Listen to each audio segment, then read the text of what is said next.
Concernant la scission qui s'était produite entre l'ancienne dispensation et la nouvelle, c'était, il est vrai, une séparation historique, mais c'était aussi un clivage qui spirituellement s'accentuerait tout au long de cette dispensation. C'est la séparation qui se produit entre les hommes de la lettre et les hommes de l'esprit. Cette tendance vers une position figée se manifeste constamment, cherchant à emprisonner ce qui est de Dieu dans des sphères organisées qui frustrent et limitent le plein conseil de Dieu.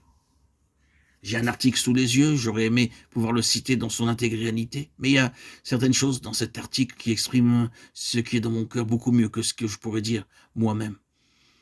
Il a été écrit par un membre du Parlement britannique. Les hommes et les femmes peuvent être classés de bien des manières. Classe supérieure, riche, moyenne ou pauvre, religieuse, sceptique ou athée, et ainsi de suite. Mais comme je le crois, la seule catégorisation qui réellement importe est celle qui partage les hommes entre les serviteurs de l'esprit et les prisonniers d'une organisation. Cette classification est fondamentale et elle appartient à un monde antérieur, le monde de l'esprit. C'est ce monde intérieur qui domine. La pensée et l'inspiration a son origine dans un monde intérieur. Le monde de l'esprit, c'est cette pensée, peut-être, qui peut s'être manifestée elle-même dans une organisation. Alors cette même organisation essaiera graduellement de mettre à mort ce concept qui lui a permis d'exister. Dans le domaine religieux, un prophète, un homme inspiré, peut avoir une vision de la vérité. Il exprimera alors cette vision aussi bien qu'il le pourra par des mots. À la suite de cela, ses disciples, sur la base de ce qu'ils auront compris du message du prophète, bâtiront une organisation ou une église. Le message n'aura certainement été compris que partiellement et pour finir, il se cristallisera peu de temps après en un credo. À ce stade, le principe lui-même de l'Église peut perdurer sous la forme d'une organisation.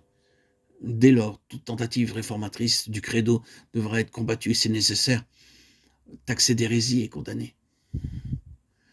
En quelques centaines d'années, ce qui était donc conçu à l'origine comme un véhicule pour exprimer une vérité plus élevée est devenu une prison pour bon nombre d'âmes.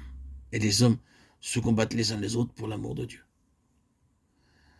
La morale de tout cela, dit dans un style un peu bouffon, c'est que la première règle pour toute organisation devrait être sa propre dissolution après une période d'existence très limitée dans le temps. Si nous sommes membres d'une organisation, notre attitude à son égard se devrait être un détachement partiel. Nous devrions être au-dessus de cette organisation, même si nous sommes en elle.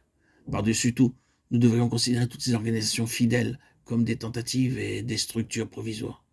Nous devons être serviteurs de l'esprit et non prisonniers de l'organisation. Nous devons demeurer en communion avec la source de la vie et ne pas nous perdre nous-mêmes dans des véhicules temporaires. Ce monde est un pont. Nous devons passer sur ce pont. Mais n'y bâtissons pas de maison. N'est-ce pas ce que nous avons dans les actes et dans tout ce qui a suivi?